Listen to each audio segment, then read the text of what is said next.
That's a pretty cool one. Whenever you're ready, you can go. All right. Good afternoon. Welcome to our third series in leading a multi-generational workforce. I'm Scott Van Ness, and I'm an instructor of operations management at UCCS here in Colorado Springs. And we've walked through a lot in the series so far. And I want to go ahead and continue going forward with this and try to really focus on giving you more tools to be successful in leading a multi-generational workforce. So here's our background, what we're going to talk about today. I'm focusing this series on making it happen because that's kind of what the big issue is for us. A lot of the training in the multi-generational workforce programs focus a lot on, what's the differences between the generations, what makes it different, and that's great. But what you're looking for is tools that you're going to be able to use in your organization. So that's what's going on. The key to this is going to be engagement. We're going to talk a lot about engagement, and there are some differences in engagement between the generations, and look forward to talking to you about that. Leadership is what's going to make it happen. So leadership can never be substituted. That's a big issue. And with the leadership also the idea of communication strategies. We've found some communication strategies that are working really well across industry right now. There's people that are doing it right. We want to share that with you.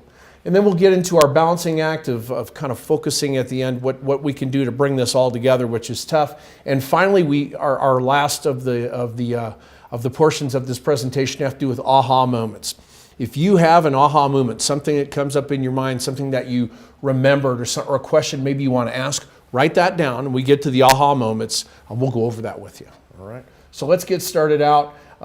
Quick introduction on me, that's some background, and I think we've covered that in the other series. So I'm just going to move right into our learning objective. And the idea on this is we're in a new world right now. A lot of workplaces have 3, 4, and in some cases 5 workforce generations. To stay competitive in this environment, you're going to have to be able to work with these folks. Understanding our newest and soon to be largest workplace generation, our millennial workforce, is going to be critical to this process. Now, we are going to talk about millennials here, but we're also going to talk about the other workforce generations and how everyone can work together well, and also the importance and the benefits each workforce generation brings. All right, so this is a breakdown. I've shown this in the other series. I want to make sure we go over it again now. So this is the workforce generations at a glance, and you can kind of see the different groups on there. Most organizations have boomers, Gen X's, and millennials. There are some that still have some traditionalists. We call that the World War II generation, silent generation. Those folks might be in their 80s. People are living longer, and they might be in charge of organizations, or they could be part-time employees. So that's pretty interesting. Boomers, that has been the largest workforce generation before the millennials came in. As boomers are shrinking, millennials are growing, and in between we have Gen X. We call that our most neglected workforce generation. They're kind of in the middle, and their issue is they're waiting for the boomers to retire, and they're not. And the millennials are coming in, they want to be in charge. So the Gen Xers are kind of squished in there, and they might be unhappy. Then we'll see our millennial group, or Gen Y. They're also called echo boomers. Haven't heard that one in a while. And the big issues in their lives are either they grew up during or after 9/11. That's a big significant event. Y2K, school shootings are kind of a norm right now, and social media, of course, and a lot of distrust of big organizations. And then the last group, we're calling them either the iGen or Gen Z, and those are folks that I'm seeing at a university that are just coming into college right now, age 18. We're starting to see some differences. We don't know as much about millennials as we'd like. We don't know a whole lot about this generation, but they are there, and in some places they are working in some of your work centers. All right, so here's the impact right now. Here's the U.S. total labor force by generation. You can kind of see on the graph here, the boomers they're shown at around 38%. Gen Y millennials are the next group at 32, 33%. Some industries, though, the millennials have taken over. They are the biggest workforce generation. So I always ask about that. What's the impact so far? So from our millennials here, what is the impact so far that you've seen in the workforce? Short time there with this mix. What do you think? You can grab that mic and if you want to respond to that. Go ahead. I feel like something I've noticed here, especially on the sales side at the station, we are definitely the minority of the Okay. workforce. Coming in, a lot of our coworkers have been in the business for a long time. Yep. Yeah, and it's just interesting to see, especially surrounding technology, because that is a big part of our job, a difference in kind of that comfort level using technology and incorporating it into kind of our process in sales. Okay. All right. And in this field, and we've heard that when by doing this series, especially in the sales world, you are the minority. Where in other industries, you might be a bigger group, but at this point, we're not seeing the huge rush of millennials into that. Why do you think that is? Why they haven't gone into that? I think there's a lot of risk when it comes to sales coming in new with a lack of experience. It's kind of make it or break it. And I feel like people who have been in sales for a long time have kind of worked out what works for them, and they're comfortable, and they have, that client base to keep them steady. And coming into the workforce right out of college, I mean, you want something that's consistent and reliable. And sales is not always that. Okay. But you're here though, anyway, though. I am. Okay. Awesome. Making it work. All right, great. Good. Okay, so impact in this industry, we're starting to see it in other industries, and this is just kind of information just to kind of give you a full picture. In some industries where boomers are retiring and there aren't millennials taking their place, I'll throw one out because I teach supply chain management at the university. Truck drivers, we're short 60,000 truck drivers right now because guess what? You guys don't want to drive trucks. That's what we found out. That's the issue. So that's starting to impact our supply chain. Trades industry is being impacted. Government employees, federal government employees, it's not seen to be really exciting industries to get into. So that's one of the challenges that we're seeing, and we're having to kind of work through that. All right. So making this happen, making this successful, making this big jump to be able to work with 3, 4, 5 workforce generations is tough. And what I found and what a lot of the research shows is almost nobody is doing this well right now. There are some incremental pockets, there are some industries that are starting to get their arms around it, but for the most part, it's tough. So we're going to look at this and understand that over time people are going to get better at it, but right now we're just going to kind of touch on the folks that are starting to make a difference. And the research that I've looked at, most of the literature is showing that people just want to talk about the differences with generations, kind of what's different about us, kind of the awareness thing, and that's really only maybe 5% of it. It's got to be impact. It's time to look for results here, so that's what we're going to do is we're going to look forward. Okay, so the first part of this, and one of the biggest issues I've heard from the workforce and from industries and business leaders is this idea of engagement. That's what it says. So a book definition says the greater the emotional connection felt towards the organization, you'll see these things. And the idea is you're going to see a greater exertion is going to be given. And we use a lot of sports metaphors in business now. It's something that fits pretty naturally. Most people, especially in this part of the country, are not New England Patriot fans. That's just the reality of it. But they win all the time. It's just one of those things. And there is an engagement level with the team. And the idea is they think they can win. And it seems like they always do. It just happens. The end of the game, Tom Brady comes in and they win. They've won, 5 Super Bowls. They're going for another one next year. Next week. We're going to see if they do it again. They'll probably win. The engagement level is high. And the issue is, in sports teams, if you think you're going to be able to win, if you think you've got a chance to win, it's either consciously or subconsciously you'll make an effort that maybe you wouldn't make before. If you know you're going to lose, you're just going to try to get through the game and try to move on. But this idea of a discretionary effort, jumping a little higher, diving to make that tackle, playing when tired or hurt, you just don't see that on teams that aren't winning. It's the same thing in business or any organizational world. Is exertions given, and a lot of times it is subconsciously if there's a connection towards your organization. With sports teams, it's pretty natural that connection is there, but we've seen it in work organizations where if you've got that connection or you don't, and that's what we're looking for. So Gallup does polls every year on engagement, and they talk to people. They ask questions that kind of lead to engagement. Would you be willing to put in extra effort to get a job done? How do you feel about your boss or coworkers? Do you feel like this is a family environment? Things like that kind of drive it. And what we found is, guess who's the least engaged workforce generation? What do you think? Millennials, ding, ding, ding, ding. That's the answer right now. And it's not like it's a huge amount, but we're seeing it as like 3-4%. And so that's the concern. Now, if we don't have engagement, what happens? What happens to the workforce? So I'll ask you guys, if they're not engaged, what might those team members do? Go ahead.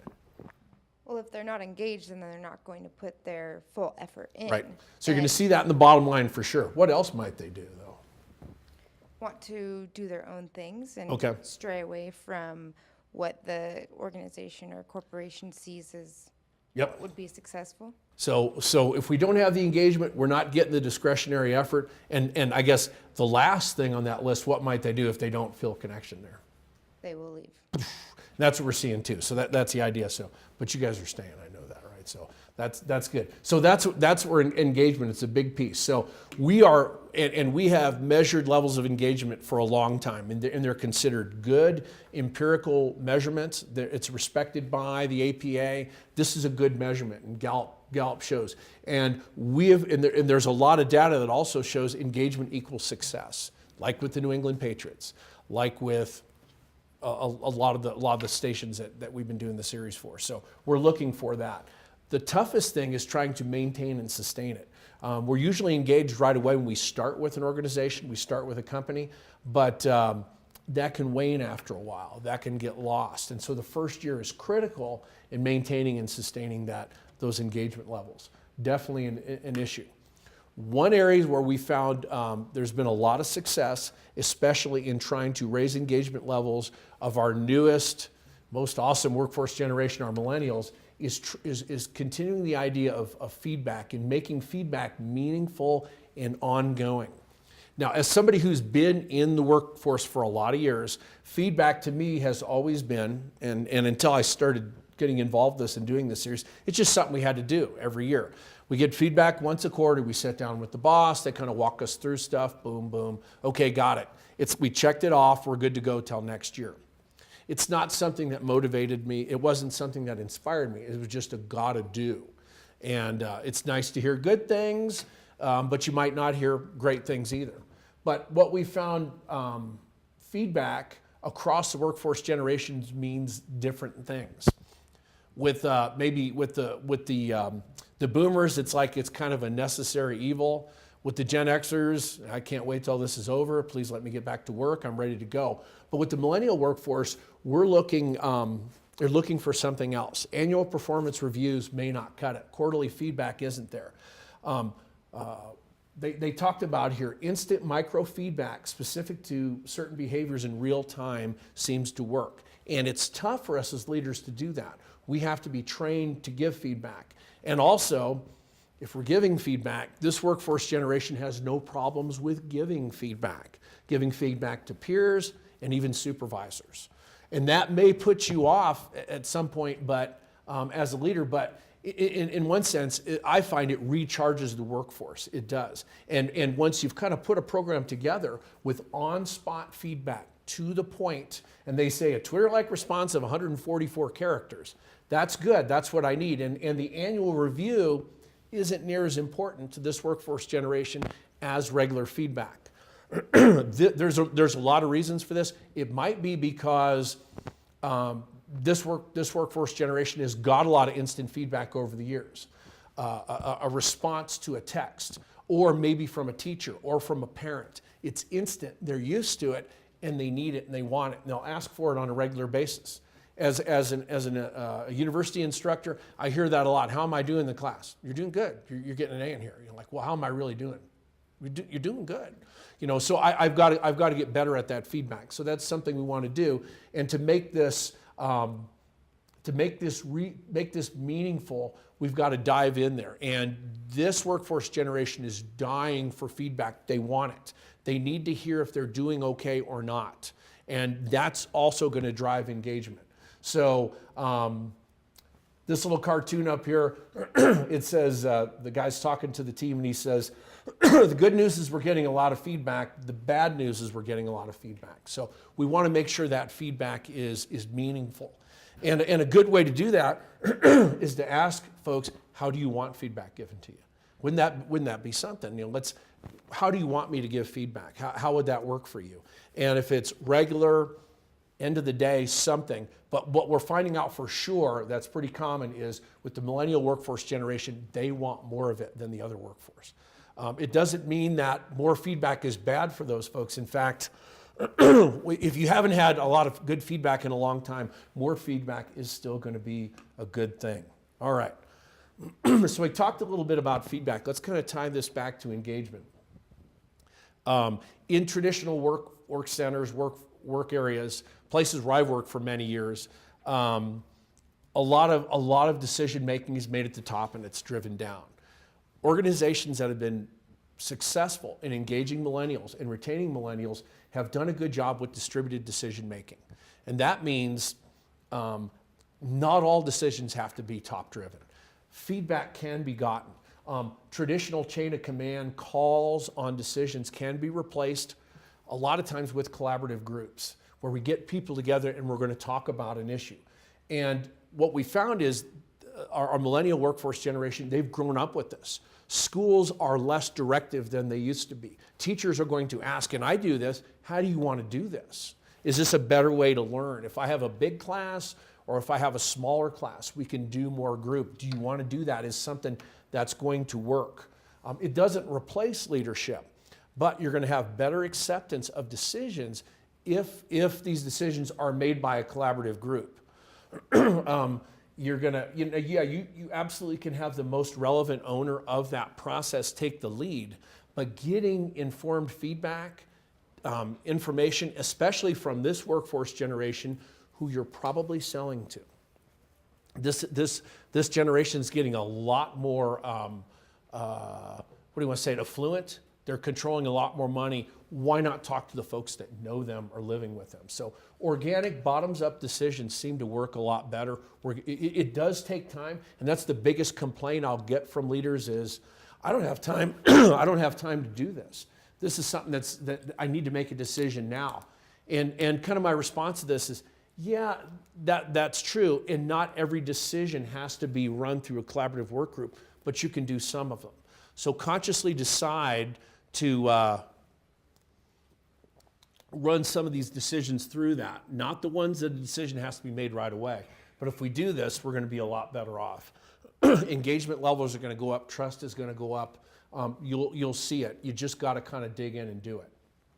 Now, collaborative work groups, sometimes you'll hear leaders say, yeah, it's kind of touchy-feely. I need productivity. It's something that I need. And we were talking to an executive at one of the TV stations here in Colorado, and they were talking about that with their sales team. I still need productivity. I've got to have that. It all comes down to productivity. It all does. Just make sure your goals that you're setting for your teams are linked to your organizational goals. And everybody wants to know what's expected, regardless of what workforce generation they're in. Sometimes that disconnect happens where I'm working on something and I don't know how this relates back to the whole mission. And it's a good idea to take a few minutes and explain why what you're doing is important, why this connects to the organizational goals. And from that standpoint, another thing we found with leaders a lot of times is a question might get asked during that session. And a lot of times in my workforce generation, we were raised, we didn't want to say we didn't know. Why do you think that is? Why do you think that a boss sometimes doesn't want to tell you they don't know? And they might tap dance an answer or something. What do you think? And I'm asking you to dig deep here. What do you think? It can be seen as a weakness sometimes. Yeah. And we were dropped that, like, so lack of knowledge, I don't know. And I don't want this young person to think I don't know what the heck I'm doing. But there's kind of a new philosophy that I've read about in some of these articles, and they used to talk about being the smartest person in the room, and they said the best leaders are always the dumbest person in the room. They're the ones that ask the question. They're the humble ones that are saying, "Oh, I want to learn about this. I want to teach about this." a quick story on this at the university. We have these excellence in teaching seminars where they bring all the faculty in and we get to learn all this cool stuff. And the guy that runs it, and his name's Dr. Don Warwick, he's been teaching forever, literally 50 years. He knows more about instruction than anybody. That's why we have him do the seminars. But he's always the guy that when we show something, he's impressed and he says, I want to do that. That's awesome. That's neat. And he, if he doesn't know, he'll say he doesn't know, and he might know and he still says he doesn't know, just to kind of to bring that environment together. So that's the idea with this engagement. So we definitely want to continue to drive that. And I kind of referenced this earlier in the areas of engagement, collaboration.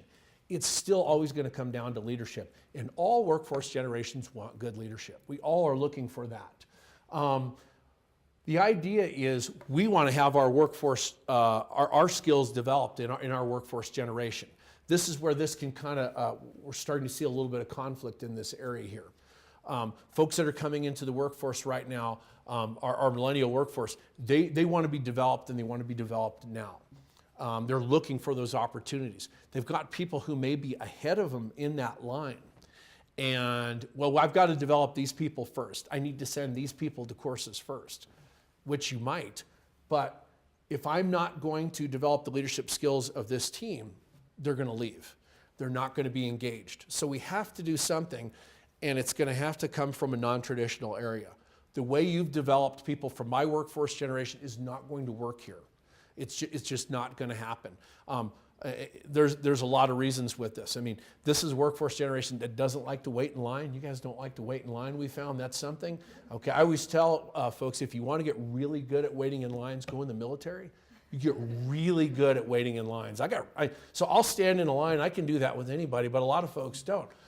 And so waiting is a big issue, and it's a consumer issue too in terms of dealing with customers. So we're looking for leadership skills to be developed. How do we do this? And I always drive this back to your basics of leadership. It can never get away from this.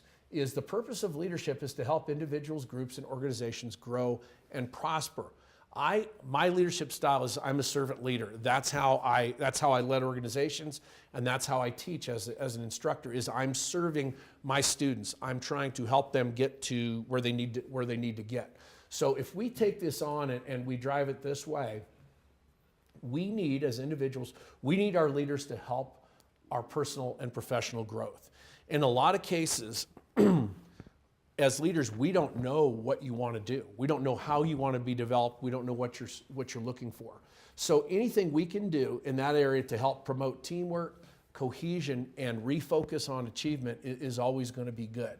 And through this development, that's something I always advise leaders to do is all the stuff about cohesion, development, collaboration are great, but you got to tie it back to achievement. You got to tie it back to numbers. And if you don't, it's just cohesion and collaboration. That also will help focus in other workforce generations on this. Yeah, it's about results. We did this and we got these results, and we can sell that better that way. So those are definitely some areas that we want to focus on. All right, so in that leadership environment, we have to come to a realization and that we have more than one workforce generation, and they look at things differently. Some people are afraid to talk about this, or they can use it as an issue. Oh, you're a baby boomer, you don't know how to use social media, or you're a millennial, you just want to go home early, something along those lines, which it can be a real negative in that environment. It's okay to initiate conversations about workforce generations, but we want to do it from a strength perspective. That's the idea. So there are differences, it is different, and you got to do this to be successful. There isn't any other way about it. These are going to be your employees. They're coming in with an amazing amount of energy, tech knowledge, and they'll reinvigorate your workforce. So this is a got to do. It's a must. So have these conversations, but be careful it doesn't turn into a rip session. We do a number of these courses, and a lot of the business leaders, it starts out with, we talk about millennials, and it turns into a gripe session in about 30 seconds. It's like, that's not what we're doing here, okay? And that's kind of another sidelight.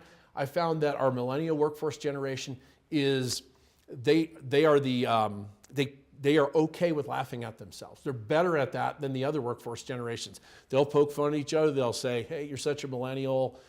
They say things like, I'm going to do some adulting today or something like that. That's all good stuff. But the reality is they take themselves less seriously about that, and they can have fun with it. But we got to make sure it's not abusive. So let's address those generations and not be afraid to do that. All right. One of the big issues right now we're seeing is we're talking to our millennials about their needs and preferences. We absolutely are, but we might be missing some stuff with the other workforce generations. And I kind of bring this up. I'm a small business owner, and I've got an employee who works for me, and she's in her 70s, and she's awesome. She's an awesome employee. She does great. My assumptions about her life were quite a bit different. Turns out she needed some time, personal time, and I thought it might be a health issue for her. It wasn't. She's got a 95-year-old mother that she takes care of, and she needs elder care like somebody who's like a single parent that has a kid. Well, that was something I didn't know about. It wasn't something I expected. So I can get out in front of potential problems if I ask people about their needs and preferences. How do you even something like work hours, and I know in this industry I heard a lot about that, is can you do much flexibility with work hours? You're saying no at all, or what do you think? What do you think? Go grab the mic. Let's talk about that for a second. Well, it really just depends. Like Okay. Katie and I are both hourly employees, Okay. but the majority of the sales force is not hourly. They're just based on commission. Okay. So there is definitely encouragement to show up early and stay late, Okay. but not a requirement. Not a now. Do you get paid when you stay late, or? I assume Well, we it's- do. You do, but okay. So other folks, because if they're on a commission, their time might be used elsewhere. So that can be an issue. That can be a challenge sometimes. And I've talked to a lot of sales managers at television stations. We did a presentation for the National Association of Broadcasters Small Market Television Exchange, and we heard a lot about this. This is something that they had concerns about. Things that we were talking about is adjusting work hours if we can, but if you could adjust your work hours, would you? Is that something you'd be interested in doing? You want to go ahead? I would on some days. Okay. Because, I mean, Becca and I work out together, and Okay. there are some classes that we want to do that, start at 8 a.m., but we Okay. have to be here Yeah. at work at 8 a.m. And so it's just, I like schedules, but sometimes I would prefer the flexibility Okay. for some days to come in All right. later and leave later, Okay. but just to be able to have that option. Okay. That would, yeah, and we find that's a big plus. We'll dig into that a little bit in doing that. So good. So and that's one thing. Like I found it with my 72-year-old employee. Actually, I don't know how old she is. I'm guessing that based on some of the stories she's told, that ballpark, because we don't ask about ages. That's not a thing to do. But I didn't think she needed that, and she needed time in the morning, almost like one of our Gen Xers that was a single parent. So my assumptions were wrong. So we got to talk. We got to ask. And as leaders, we need to talk, have those conversations. It might not be natural for you to do that. It's something that's different, but 5-10 minutes to have that conversation and ask about it can really be a good issue. All right, approachability as from a leader is something that it's kind of hard to get your arms around. There's not like a measurement that says this person's approachable, but this person is not. But there's something that we that we give off that tells us if we're approachable or not. What is it? What have you seen about leaders that you've seen that are approachable and that are not? What do you think?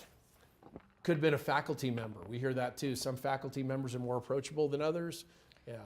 I think a lot of it has to do with their attitude towards that person, Okay.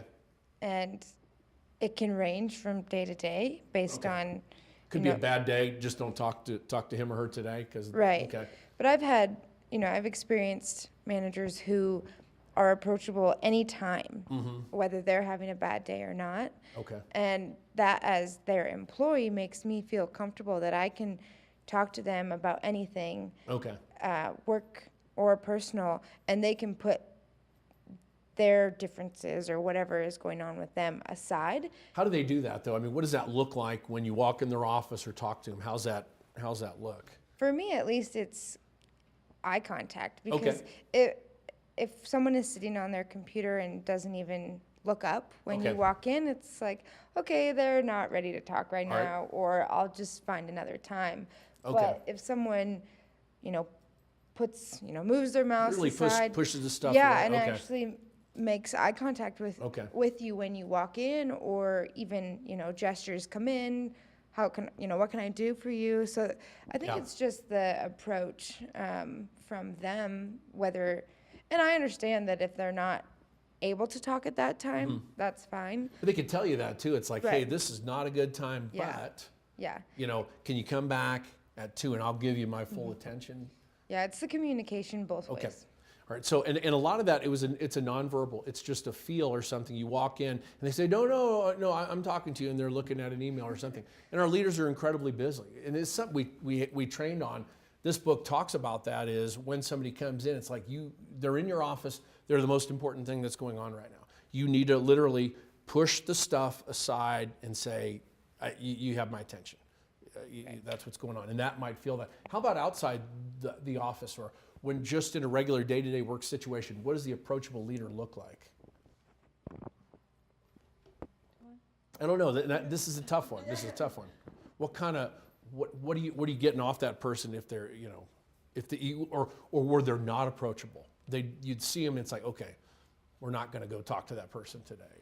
I think part of it has to do with, when people are walking around the office, sometimes you can tell they're just in that like tunnel vision where they're not looking at anyone. They're not concerned about what anybody else is doing. Okay. And it's like, okay, maybe don't with that person. But if, a leader comes around and just casually in the morning, like, hey, good morning. How are you doing today? What do you have going on? I feel like they open the floor up to talk to them a little bit more. Okay. And also just in general, reaching out to employees about things that are not work related, I think helps them feel more approachable, where it doesn't have to be business 100% of the time. Okay, and that's good too. And that's not natural for everybody. Some people are not good at this, but it is something that we talk to leaders about, we teach leaders about, is, you need to do that. Some people it's easy for them. We'll have that conversation. It's natural, but I've worked with people. I remember I worked with, it was a guy I worked with in the Air Force, and this was not a strength of his, and he knew it. And they actually had like a pamphlet and had all the people who worked in the organization, and he went through it and he memorized everybody's name because he wasn't good at it. And he actually went home every night and did that. And he tried to be approachable because he knew he wasn't, and he got better at it.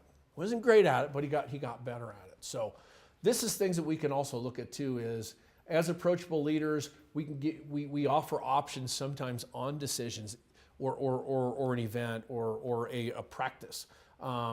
What do you think? What's a better way to do this? You narrow it down to the final 2 and then offer that option. And this is something that I've had to look out for. A lot of companies have what they call best practices, and they aren't always best practices. It's like a rule, it's like a regulation. And in situations, a lot of times we'll lean towards that best practice. Well, this is what the best practice says. And most of the time, the best practices are right, probably 95% of the time or up. There's a reason why that rule is there. But sometimes there's something that comes up, and if you look at it and kind of step back from it, you can see, I don't think that's what they meant by this rule. I'm not sure this really fits in here. You got to be careful not to do it too much. But that's a great interview question for leaders to ask is, when is it okay to deviate from a best practice or a rule? It can't be never. You can definitely do it too much, and that can be a problem. But that's something we want to make sure that something became a best practice for a reason. It changed from another best practice, so maybe that's something we want to look at. All right. This is an issue that we found with our new workforce, our new workforce generation, our millennials, that boundaries aren't as naturally seen as folks who have been in the work center for a while, or maybe have worked in that environment. We want to demonstrate a willingness to be flexible, but I'm coaching business leaders on setting more boundaries, letting people know when we can talk at a meeting, because some meetings you can't talk at, right? But nobody may tell you that. It's just something that a lot of us know, being able to read a work center, kind of finding out what's going on there. And there's reasons why some people think this has got that way. The school systems and the university systems are a lot less parochial. There's not as many boundaries as it used to be. Did you call your faculty by their first names in school? Some of you did, or? Sometimes they did. Okay, I'm probably way too informal in school because I was in the military all these years. I like it to be a little more informal. But if you go to that environment, you go into a more formal environment, you need to set boundaries in some cases. This is a place you can ask a question. Don't talk to the boss in the bathroom. We've told that, because some of them don't like to talk in the bathroom, and you won't know that until you've kind of been there. So that's the idea. So set boundaries. Don't initially take a side. Show some willingness to be flexible on issues that you can be flexible on, and you'll build more engagement. That's the idea. All right. This is an important concept here, and this is starting to run across industry. The companies that are doing this right is changing the idea of evaluations from weakness-driven to strength-driven. A lot of us were raised in workplaces, or in some cases families, where weaknesses were emphasized. You got a job to do. Say, go clean the yard. Okay, I go clean the yard as a kid, and I left a rake out. And when I was done, it's like, you left a rake out. It's like, yeah, but I mowed the grass, I picked up all the sticks, I did 9 out of 10 right. But we were only focused on the one weakness. And that's how a lot of evaluation systems are set up. In industry, in the government, you got strengths, and we used to call them weaknesses. Now they're areas for improvement or opportunities. We softened it up a little bit. But what we found, and books like this have told us, that chances are your weaknesses, your areas for improvement, your opportunities, they might be things you're just not good at, and you're not going to get good at them. So for an example, when I was in corporate America, I self-identified a weakness is creativity. I am not a super creative person. I work great in boxes, which I did real well in the military. You give me boundaries, I'm going to do well on that. But the idea is like, hey, you got to get more creative. It's like, well, that's just not there. It's like telling me I got to get good at art or penmanship or something. That's not happening. We're not good at that. So why keep hammering that every year in an evaluation that you got to get better at something you're not going to get good at? You've had people with companies 20 or 30 years, they've had the same conversations about what they're not good at, and they're still not good at it. It usually doesn't change. Strength-based evaluation systems focus on those. And what I was told is, you're good at building teams. You're always good at building teams. Use that to drive creativity in your organization. And it worked. It's actually something that worked. We started to actually look forward to the evaluations instead of, oh, here we go again. It's the annual beating. We're going to get this on all the stuff that we do wrong. It's like, look, yeah, we know this is not a strength for you, but your team is very creative. You're good at building teams. So my teams were known as being pretty creative. The good answers weren't coming from me, I can tell you that. They were coming from the team. And so using that and rolling that down with feedback approaches also. Strength-based feedback instead of feedback just being negative. You did a good job on this. We used to hear no news is good news, okay? That's not going to work anymore.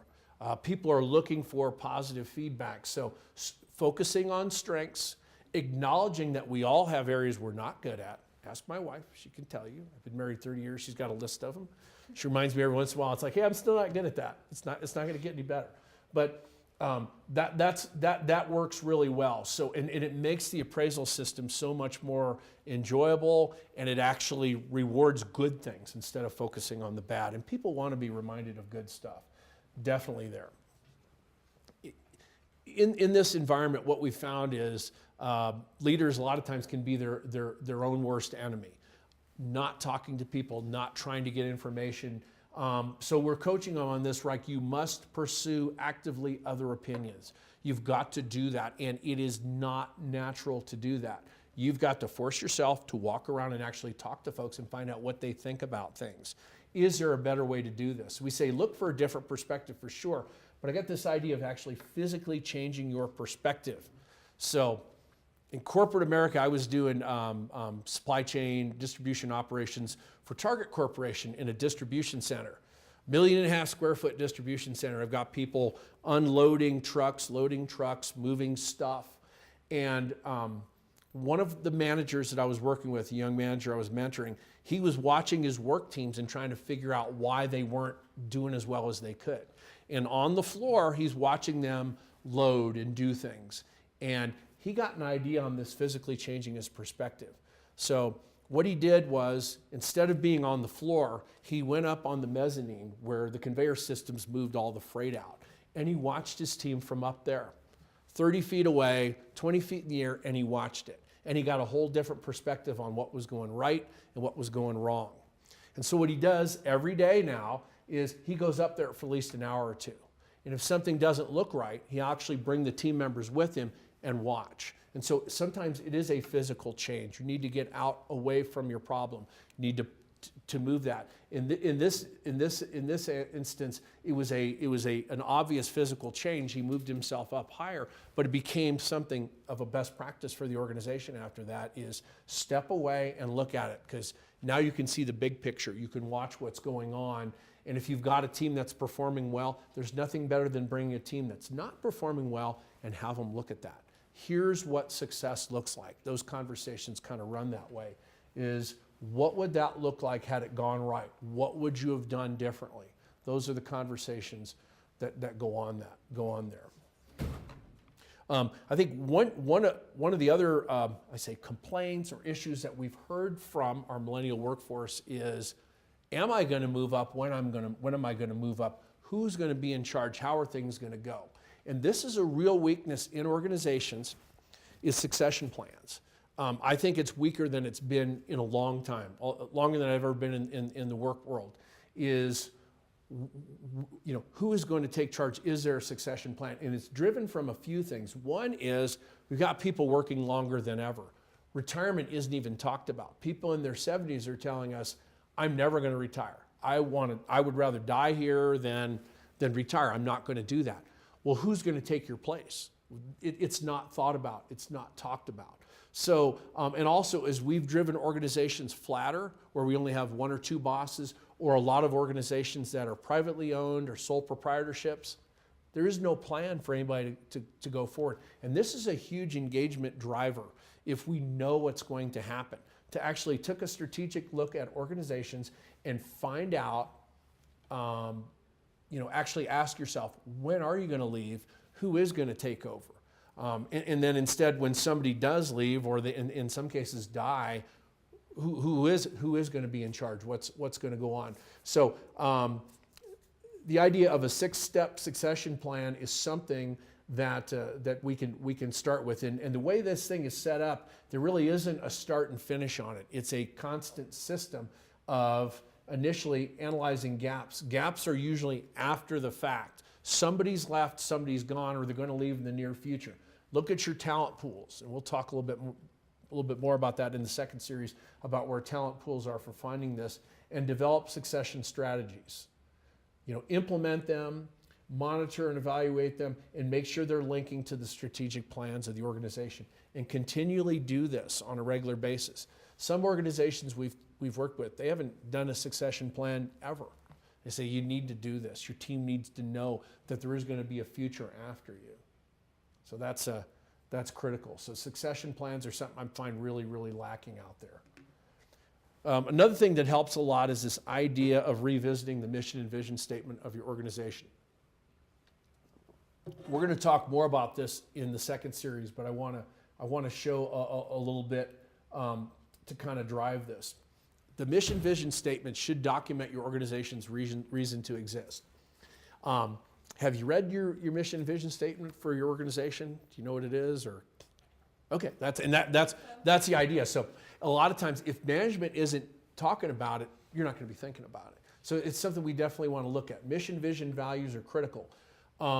In a lot of cases, your team workers, if you do have a good mission and vision statement, they're going to show up on social media. Hey, here's where I work. Here's what we do.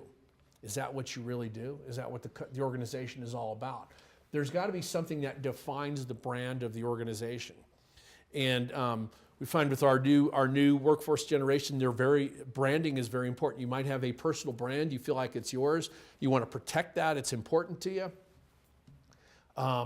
Organizations should kind of look at that the same way. So we're definitely coaching our leaders to do that. How are we doing on time?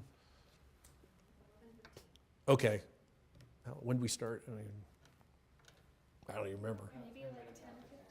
Okay, so about an hour. Okay, good. I think we're spotted. I'm just going to keep cruising right through then we'll. Okay, all right. So kind of back on this with our a big part of leadership, and we talked about this approachability issue, is the idea of communicating. Can you communicate? Do you feel comfortable communicating? So we are recognizing that a lot of our conversations in the work center are short. Hey, how are you doing? Have you got this done yet? Boom, move on. But we're looking to try to drive that into long-term dialogue. Keeping track of what you're talking to people about, making that into a conversation.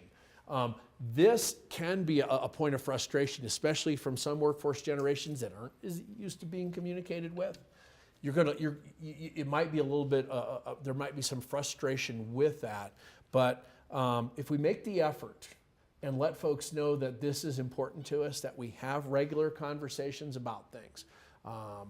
We talk about the things that are important to us, we'll get better at it. And the point on here, a lot of it is self-regulated. We have to make ourselves do this. We find this to be pretty successful in getting our organizations together. Now, this is something I tell my students as they're going off to graduation. And I have a series where I have 10 things you need to do to be successful in your new workplace. The bar in terms of expectations, honestly, for millennial employees a lot is kind of low. Why do you think that is? They said, exceeding your boss's expectations may be very easy right now. Why is that? Your smile knowingly, what do you think? Well, I think there's just a lot of perceptions about millennials that, in the media everywhere, yep, that are not necessarily accurate. Right. Okay. And I feel like we kind of come in with not the odds stacked against us, because obviously our supervisors want to see us succeed, but they maybe don't expect it. Right. They have this perception in their mind, and maybe they don't even realize it. Maybe they're not totally conscious of it, but that millennials don't work as hard. We're, show up late all the time, don't take things seriously, aren't committed to work. You hit about 8 or 9 so far, on that list, They just have these underlying perceptions because of what they constantly hear about millennials that maybe they haven't seen enough of us prove them wrong. Yep. Okay, good. Yeah, that's I think that's spot on there. You agree with that? Well, I think when I first started working here, I realized that I wasn't as much of a millennial as maybe other people may think. Mm-hmm. Mm-hmm. And the way that I have kind of figured that out is because my parents are boomers. Yep. And so I think that has a huge impact on whether you're a millennial or not, right, is by the people who raised you. Mm-hmm. It's absolutely a big factor. We don't want to pigeonhole everybody in there, but how you were raised, how old your parents were, it's absolutely a big factor. Mm-hmm. Yeah. So we actually run a series for the Better Business Bureau for millennials adjusting to your new workplace. We actually do a test. It's kind of fun. How much of a millennial are you? We run through this, and we actually had a lot of fun with that. So that's something. Your expectations may be wrong, but the reality is let's go out and wow them. So these are strategies I give to millennial employees to kind of raise that bar, to raise that expectation, because these are things we've heard that are missing. So understand how your organization works. This is advice that I always give. Know how things work, and this takes some work, and it's not something that's natural. Who's in charge here? Who is the general manager? How does paperwork flow? How are decisions made? The nuts and bolts of the company, the organization, is what I call it. One other thing that's important to a lot of people is the history. And I show this a lot of times.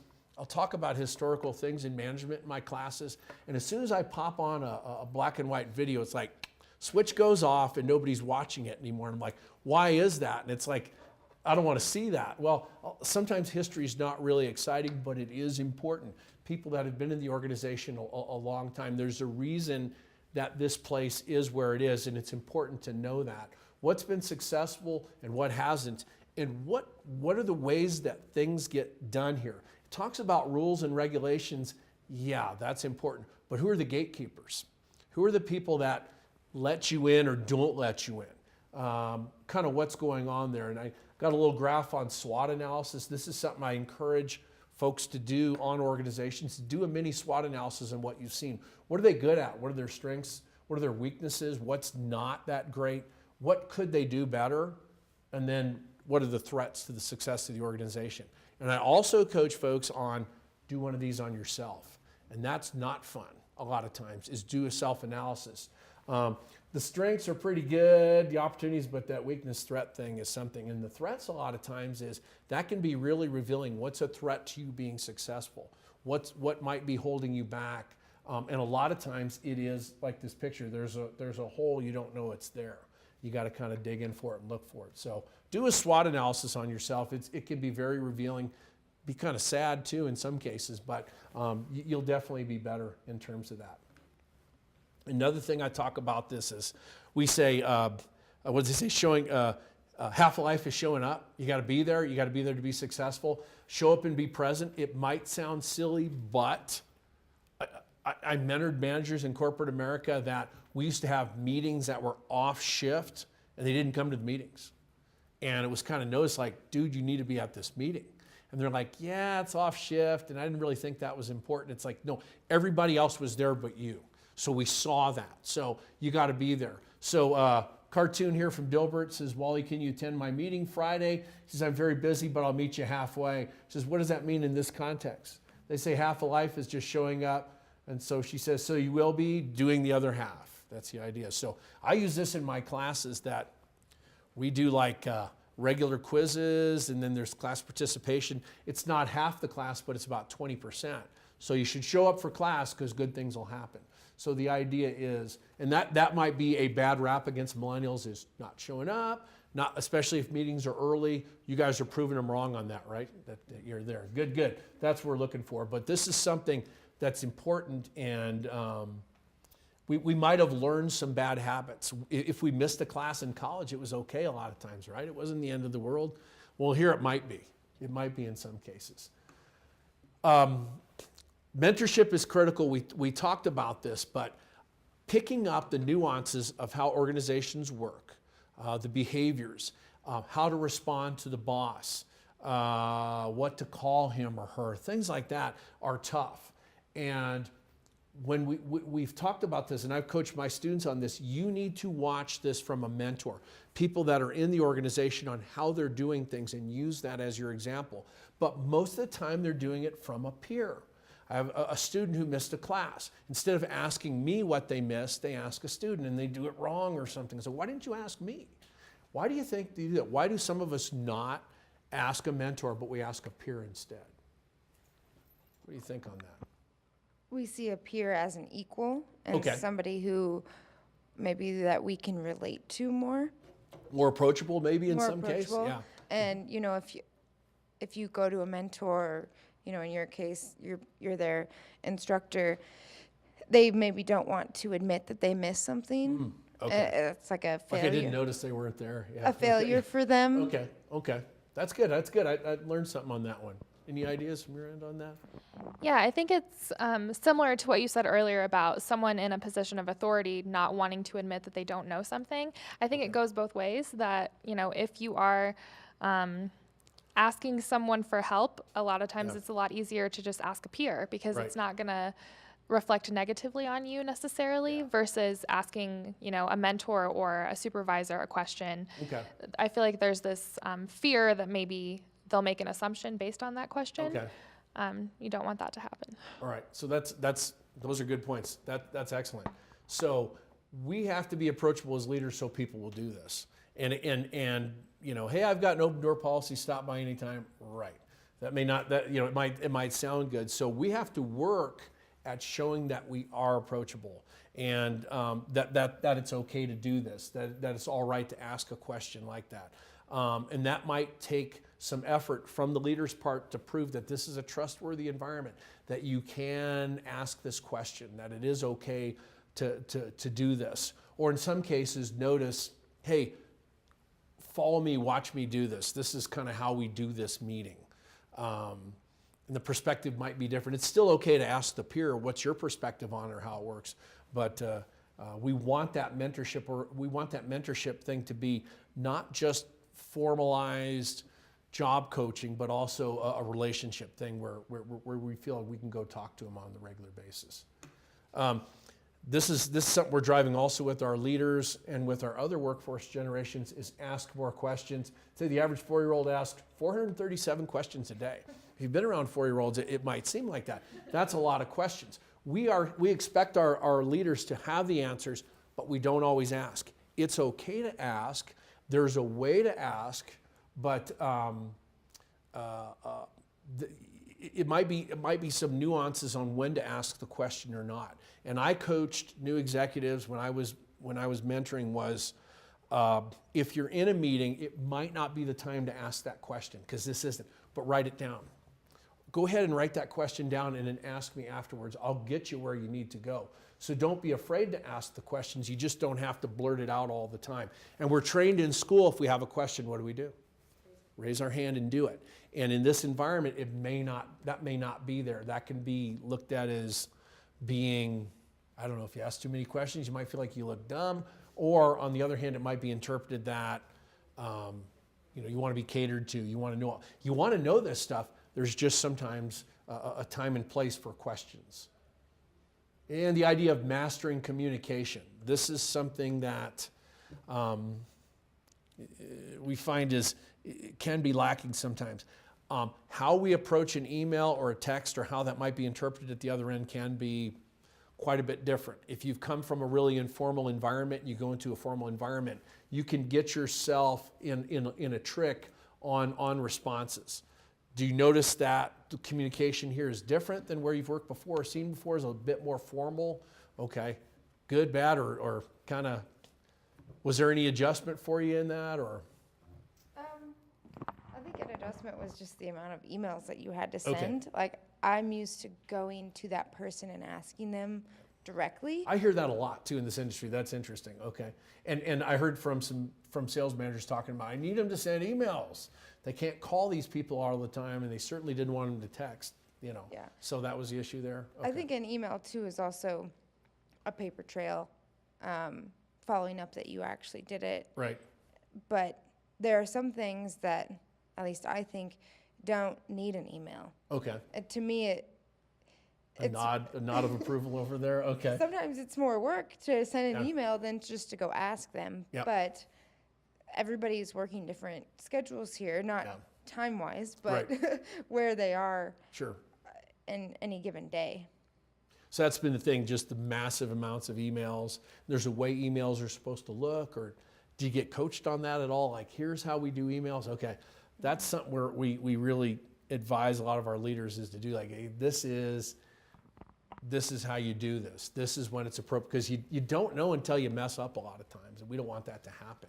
So simple, it might seem simple, if you've worked in the work center for 20 years, you kind of know how they want to see things. But I always look at those as teaching moments.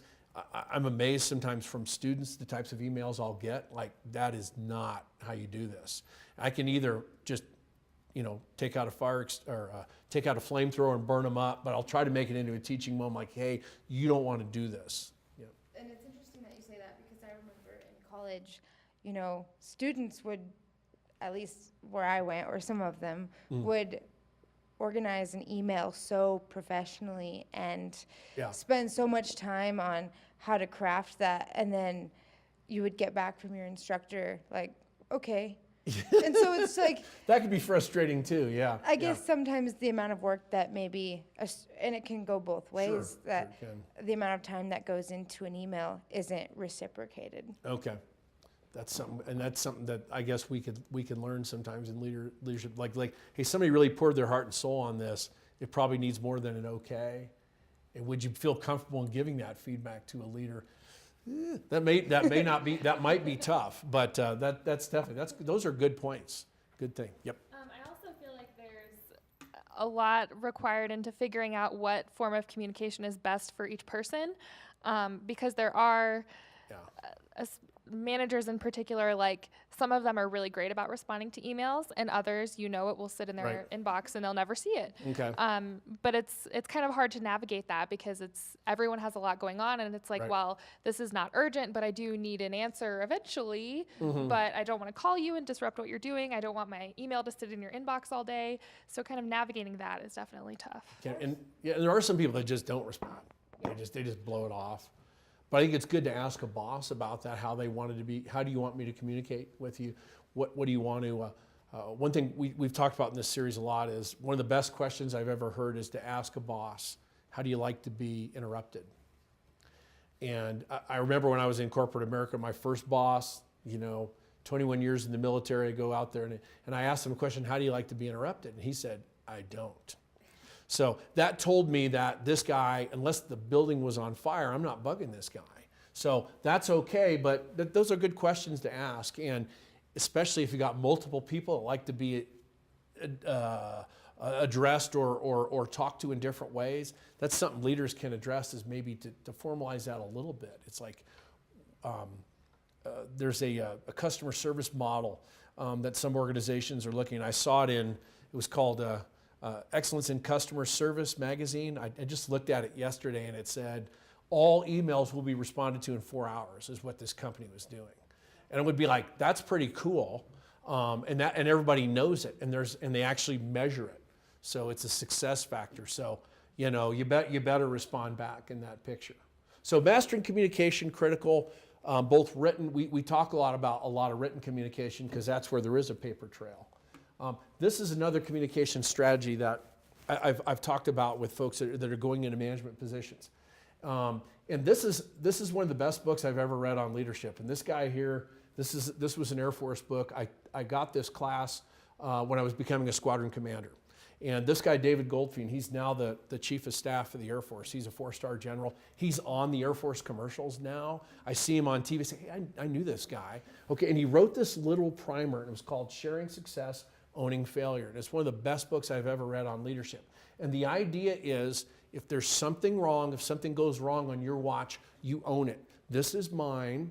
Okay, I've got this. I'm going to fix this. And we don't see that very much in society, do we? We certainly don't see that from political leaders. Nobody ever says, this was my fault. I screwed this up. We just don't see that.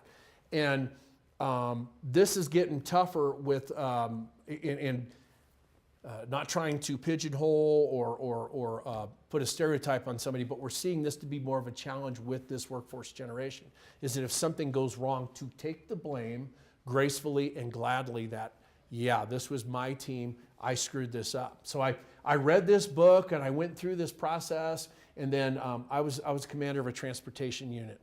And we had this big accident one time. We had a 10K forklift roll down a hill, and fortunately nobody was hurt, but we screwed up this forklift bad. It was like $30,000 in damage. So you get to go brief all the safety briefings, and I'm briefing this 2-star general on it. And he asked the question, I'm going through the series of events. And he says, whose fault was it? I said, mine. He said, what do you mean? I said, I'm the commander, it's my fault. And he says, well, I want to know who did this. And I said, I got this. Okay, I'm taking care of that. You don't need to worry about it. And he kind of looked at me and he goes like, okay. And that was it. We ended that. So that's what I try to tell folks. This book is out there. You can get it for almost nothing. It's just a couple bucks. It's a quick read, but it's something that really teaches us how to lead in that environment. And the other idea is owning failure is sharing success. And this kind of goes back to non-creative leader, creative team, and when there was a win and the creative idea came and we were going to brief that to management, I'm bringing that person to that meeting. I'm going to have them up here talking about it. They didn't like to do that sometimes because I don't want to do that. And it's like, no, you're doing it. I want them to see that you're the one that did that. And as leaders, we don't have to own all the success and push the failure. We're getting that anyway. We're going to get blamed for failure and we're going to get credit for successes. But you do it this way, gracefully, gladly, it really makes a difference. This is another kind of thing we talk about in managing your careers. You may work with a supervisor, mentor, and HR representative, but your career is yours. You have to manage that. And if you don't know what your plan is, then you need to find out. This quote is, if you don't design your own life plan, chances are you'll fall into someone else's plan. And guess what? They have planned for you. Not much. And that's what we've seen. If I'm mentoring or supervising a lot of people, I found this to be very important. But you own your own plan. What do you want to do? What do you want to get better at? Where do you want to go? Those are those questions. So you can't delegate this to someone. It's your career in the end.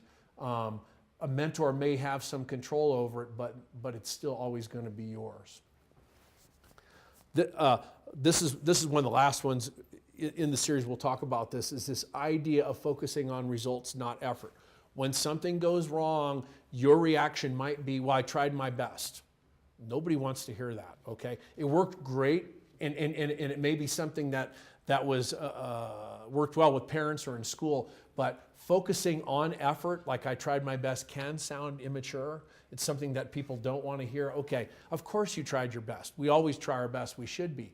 But the effort will show in results. So if there is a, God forbid, failure, something doesn't go right, we own it, we move on, but don't talk about the trying part, because it really doesn't do any good. So own it, explain what happened, and move on. So always focus on that. All right, so in the end, we got a lot of differences in workforce generations. We definitely have a balancing act here. The different workforce generations need different things, they want different things, but there are some commonalities, and we saw those were what? What was one thing all the workforce generations wanted? Remember that was? It was good leadership, right? We all want that. We're all looking for that. We all want to be developed. So be careful about segmenting things by age or demographics, but we want to do the right things and balance that. Okay, so this is our aha moment. Did you have any aha moments today? Anything that made you, oh wow, that's something I thought of? And if you didn't, that's okay. That's all right. But I think addressing the leadership aspect is good, and also just the flow of communication, because it goes both ways, and it's not it's not all on one person to make that happen. Okay. It's as an organization and the leaders and people who are, I guess, lower down, to just keep that going. Okay, good. Anything? Sure. Okay. I guess something I've just been thinking about is what happens when millennials are in that position of power, and there are people in different generations, maybe a little bit older, that are in the subordinate position. This is an awesome point. We've worked with this. A lot of our series that we've run this, we've had millennials come to the series, and they're saying, hey, I've got this issue. How do I work with these other workforce generations that are older than me? And this is becoming more and more common. You guys are going out and you're very entrepreneurial, and you're going out and you're starting your own business, and you're hiring older people. So this works that way too. The community, and the one thing we're telling them is, don't be afraid. You're not going to blow anything up here. Talk honestly, talk about how you want to be talked to, and the one thing you can do is just keep communicating and asking questions. Yeah, you can get better at it, but imagine how you'd want to be treated in that environment. You want people to talk to you about what you need, what we can do for you, focus things back on mission. All good stuff, but that'll all go across that. But it is tough. The idea of reverse mentoring, we'll talk about that in the next series here in a few minutes, but that is a good issue, and that's something we're going to see more of. We're definitely going to see more of, because we've got older people coming back to the workplace, and they're pretty valuable. So good points, absolutely. Okay. All right, so you guys were an awesome audience. Thank you. You participated. We really appreciate that. So that's kind of our issues for this today. We'll talk more in the next series. We're going to dig in a little bit more about this. So appreciate your help. Thanks.